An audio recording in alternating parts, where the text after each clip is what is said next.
Slide 14. The true debt picture. இப்போது முழு படத்தையும் ஒரு சேரா பார்ப்போம்.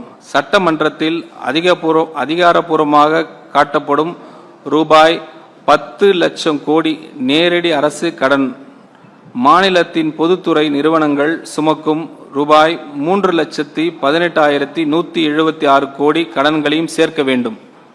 அதில் மின் விநியோகத்துறையின் கடன் ரூபாய் 1.7 லட்சம் கோடி, மின் உற்பத்தி துறையின் கடன் 1.3 லட்சம் கோடி, மின் பரிமாற்ற துறையின் கடன் ரூபாய் 31,000 கோடி, போக்குவரத்து கழகங்களின் கடன் ரூபாய் 44,000 கோடி. இது இல்லாமல் நுகர்பொருள் வணிக கழகத்தின் கடன் ரூபாய் 27,000 கோடி ஆகவே அடங்கி இருக்கின்றன. இதனுடன் குடிநீர் வாரியங்களில் ரூபாய் 7,776 கோடி குவிந்து இழப்புகளையும் சேர்க்க வேண்டும். மேலும் அரசின் உத்தரவாத பொறுப்புகள் கேரண்டிஸ் 65,659 கோடியில் இருந்து ரூபாய் 1,79,782 கோடியாக, அதாவது கிட்டத்தட்ட 3 மடங்கு உயர்ந்துள்ளன.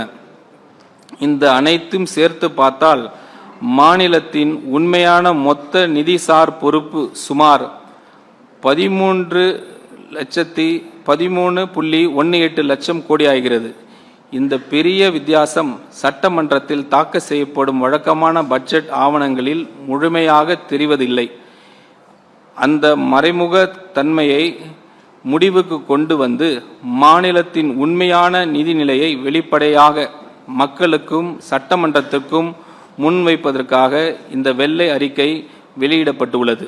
அன்றாட வாழ்க்கையில் ஒரு உதாரணம், ஒரு குடும்பம் வங்கியிடம் தனது வீட்டு கடனை பற்றி மட்டும் சொல்லுது என்று நினைத்து பாருங்கள். ஆனால் குடும்ப தொழிலுக்காக மகள் மற்றும் மகன் பெயர்களில் எடுக்கப்பட்ட கடன்கள் குறித்து எதுவும் சொல்லப்படவில்லை. சில காலம் அது மறைந்திருக்கலாம். ஆனால் ஒரு கட்டத்தில் அந்த குடும்பம் தனது மொத்த கடன் சுமையின் உண்மையான அளவு எதிர்கொள்ள வேண்டிய சூழல் தவிர்க்க முடியாமல் வரும். அதே போலவே மாநிலத்தின் முழுமையான நிதி பொறுப்புகளும் ஒரு நாள் முழுமையாக கணக்கில் எடுத்துக்கொள்ளப்பட வேண்டிய அவசியம் இருக்கு.